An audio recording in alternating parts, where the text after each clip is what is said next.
पिताजी जल्दी चलिए, वरना मैं आज स्कूल में देरी से पहुंचूंगा। मेरी टीचर बहुत गुस्सा करती है। हाँ हाँ बेटा, अभी चलते हैं, बस 2 मिनट रुको। तभी रमेश की पत्नी कमरे से बाहर आती है और रमेश से कहती है, सुनिए जी, आज शाम को आप ऑफिस से जरा जल्दी घर आ जाइएगा। याद है ना, आज आपको मुझे शॉपिंग कराने के लिए लेकर जाना है। अरे भाग्यवान, इस महीने हाथ जरा तंग है। मेरी मानो तो शॉपिंग का विचार कुछ दिनों के लिए अपने दिमाग से निकाल ही दो। मैं तुम्हें अगले महीने पक्का शॉपिंग कराने ले जाऊंगा। अभी मुझे चलना चाहिए, वरना राजू को स्कूल पहुंचने में देर हो जाएगी। देखिए जी, अब आपके ये बहाने पुराने हो चुके हैं। मैं कुछ नहीं जानती। आज शाम को मुझे शॉपिंग करने जाना है, मतलब जाना है। आगे आपकी मर्जी। अच्छा ठीक है भाग्यवान, अब तुम पूरा घर सर पर मत उठाओ, मैं कुछ करता हूँ। इतना कहकर रमेश अपने बेटे राजू को लेकर वहाँ से चला जाता है। घर से निकलने के लिए रमेश जैसे ही अपनी मोटरसाइकिल शुरू करता है, तभी उसकी माँ उसे आवाज देकर कहती है, अरे रमेश, आज शाम को मुझे कुछ पैसे दे देना। याद है ना, मैंने तुझसे कहा था कि मुझे मंदिर में चढ़ावा चढ़ाना है। अरे माँ, मेरी तनख्वाह आने में अभी 10 दिन बचे हैं। अभी मेरे पास बिल्कुल पैसे नहीं है। हाँ, मेरी तनख्वाह मिलते ही मैं तुम्हें पैसे दे दूंगा। रमेश की माँ चिढ़कर कहती है, अरे तेरा दिमाग तो खराब नहीं हो गया? मैंने तेरे भरोसे मंदिर के पुजारी जी से वादा कर दिया है और तू कह रहा है कि पैसे नहीं है। अब मैं पुजारी जी को क्या जवाब दूंगी? तुझे तो मेरी इज्जत की भी कुछ परवाह नहीं है। अच्छा ठीक है माँ, अब तुम गुस्सा मत करो, मैं शाम तक कुछ इंतजाम करता हूँ। इतना कहकर रमेश वहाँ से चला जाता है। फिर दोपहर को जब रमेश अपने दफ्तर में बैठा होता है, तब उसे अपनी पत्नी और माँ की बातें याद आती हैं। रमेश अपने दफ्तर के एक साथी मोहन से कुछ रुपए उधार मांगता है।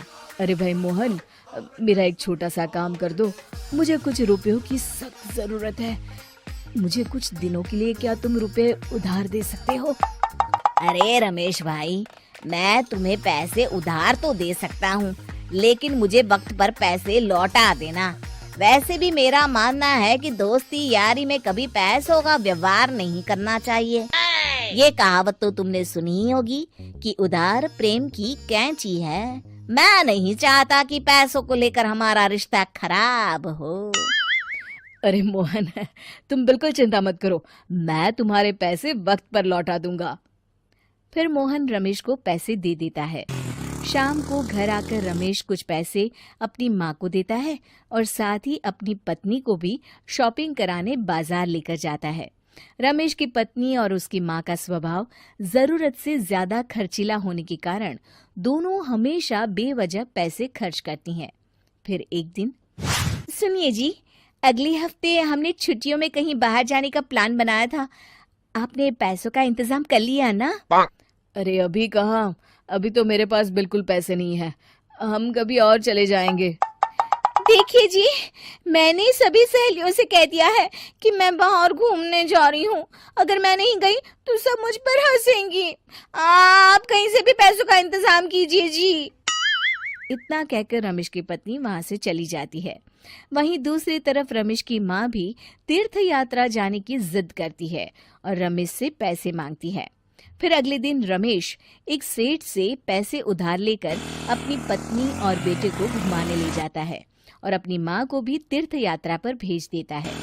लेकिन जैसे ही रमेश अपनी छुट्टियां बिताकर वापस आता है, कर्जदार उसका जीना मुश्किल कर देते हैं। इतना ज्यादा कर्ज एक साथ अपने ऊपर देख रमेश काफी परेशान रहने लगता है। फिर एक दिन राजू की स्कूल की फीस वक्त पर न भर पाने के कारण रमेश को स्कूल में बुलाया जाता है। स्कूल के प्रिंसिपल साहब रमेश को सख्त हिदायत देते हैं कि अगर वक्त पर स्कूल की फीस नहीं भरी गई तो उनके बेटे का नाम स्कूल से काट दिया जाएगा। अपने बेटे की स्कूल की फीस भरने के लिए रमेश अपने दोस्त गिरधारी से कुछ पैसे उधार ले लेता है और स्कूल की फीस भर देता है। रमेश की माँ और उसकी पत्नी खर्चे और घर की जिम्मेदारी संभालते संभालते धीरे धीरे रमेश पूरी तरह कर्ज में डूब जाता है और तभी एक दिन दफ्तर में काम करते समय रमेश की तबीयत अचानक बिगड़ जाती है और वो बेहोश होकर गिर पड़ता है। उसे जल्दी से पास के एक अस्पताल में भर्ती कराया जाता है। रमेश के घर वालों को ये बात पता चल जाती है तो वे सभी अस्पताल पहुंचते हैं। अस्पताल के डॉक्टर साहब उन्हें बताते हैं, देखिए, देर रात तक जागने और जरूरत से ज्यादा काम करने की वजह से इन्हें चक्कर आ गया था। बेहतर यही होगा कि इन्हें कुछ दिनों के लिए पूरी तरह आराम करने दिया जाए। रमेश की हालत देखकर उसके बेटे राजू को बहुत गुस्सा आता है और वो अपनी दादी और माँ से कहता है, माँ, दादी, मैं इतना छोटा हूँ, फिर भी मैं इतना समझता हूँ कि पिताजी दिन रात दफ्तर में काम करके पैसे कमाते हैं। पिताजी अकेला पूरा घर संभालते हैं और आप दोनों अपने फिजूल के खर्चों के लिए उन पर दबाव डालते रहते हैं। आज पिताजी की हालत के जिम्मेदार तो आप दोनों हैं। राजू की समझदारी भरी बातें सुनकर रमेश की माँ और पत्नी को अपनी गलती का एहसास होता है और दोनों की आंखों में आंसू आ जाते हैं।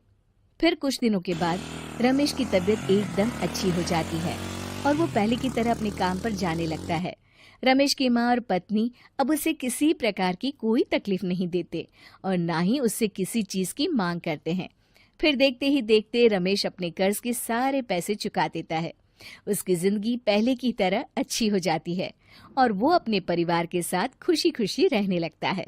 शिक्षा, हमारे रिश्ते एक तराजू की तरह होते हैं जिसकी दोनों ओर जिम्मेदारी और समझदारी का वजन बराबर होना चाहिए।